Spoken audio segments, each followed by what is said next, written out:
United Movement Party oibo igo kabero mwana chebi na omonene imeyense David Maraga nigo bona esokire na Komochia Omoroberio bo Amasomo asatebire nigo obwate obotutukanu na kera omorokiwa nigo are nobosibore bokwenyorera masomo okwana kurwa sumo chio Nairobi Maraga niga mochirie serikali yense boigo asatebire nigo egotumeka chibese chinyinge ase obokurumi nomurikito Linet Nyambane agotomanya sobwagale. Education is our sacred promise to every Kenyan child. A nation that neglects education mortgages its future, and it just can't move. Oyo kabeire omonachi ebina omonene imeyense David Maraga omochirie serikali enene asatebire nigo etabegetie meroberio mikaranu ase chisemi egento kiaireire aborokiwa konyora amachibo amabe. This education crisis is not accidental.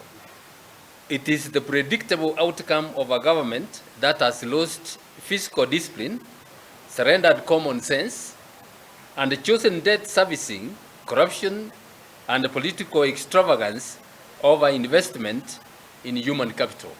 Maraga niga tebire esekta yechisemi nige bwate mechande menge egati yabo abarimu bataisaini okoboro kwa maga choboigo eserikali gosinyo gutuma chibese cyogosira amasomo asebono niga tebire buna eserikali nige gutumia chibese chinyinge gwaka na chisira boiga satebire nigo ebwatiraniri no bokurumi. This is not an unavoidable sacrifice. It is a choice to prioritize debt accumulated through corruption, inflated contracts, and fiscal recklessness over classrooms, teachers, and the future of Kenyan children. Kenya does not lack resources. Our resources are being misallocated, misappropriated, and wasted at scale. Just recently, we learned about a drastic reduction in secondary school capitation from approximately 22,244 to nearly 12,870 per student, a staggering 45% cut. This comes at the same time the national government plans to spend 1.9 billion annually on debt servicing, more than 70% of the national income. Today, there are classrooms in Dandora in which 160 pupils are crowded into one class. Shockingly, even during this year, we have seen media reports of children still learning under trees. This is indefensible, but of course predictable from a regime that treats corruption as a style of government.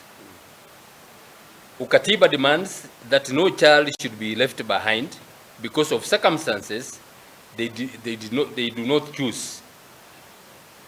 Maraga nigo bona tebire serikali yae nige gucha kwene kya kero moro kigwa nigare no bosibore bwokonyora chisemi imeyense. Under an Ukatiba government, public funds will follow learners' needs, not the greed of officials. Education financing will be transparent, predictable, and accountable.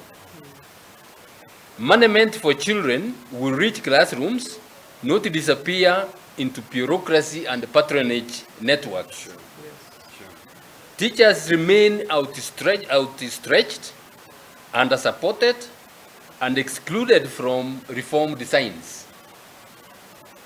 No education system can outperform the quality, morale, and preparedness of its teachers.